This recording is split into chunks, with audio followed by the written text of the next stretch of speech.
Hi, it's me again with Corel Draw Tips and Tricks, and this video is going to be about the Smart Fill tool. I call it sometimes the Color Fill tool, and I apologize if it's confusing. And somebody questioned why I use a fill if I just want the outline. So we're going to fill that in, and then we're going to nudge it over. So that's how I get, and I just made a bunch of rectangles. But if one of your sections are leaking, and I've got a rectangle around the whole thing, so that one doesn't leak, and that one does. So you can see that it's leaking.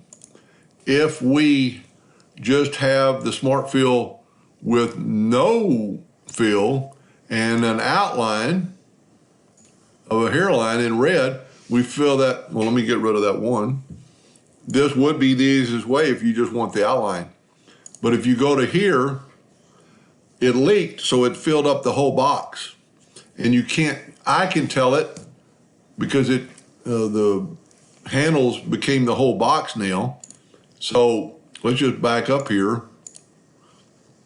And if you do that one and nudge it over, you've got it. But if you do this one that's leaking, the handles go all the way to the box, and that's why I put a rectangle around it, so it won't leak everywhere and sometimes crash your computer trying to fill in all the nodes and crannies.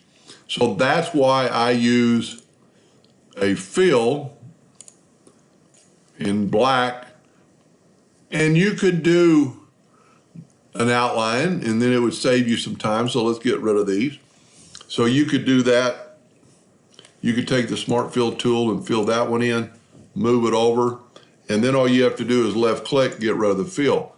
But if you do this, you can immediately see that you have a leak a lot quicker because it leaked everywhere else that's not leaking. Anyway, hope that helped them a little bit. Thank you for watching.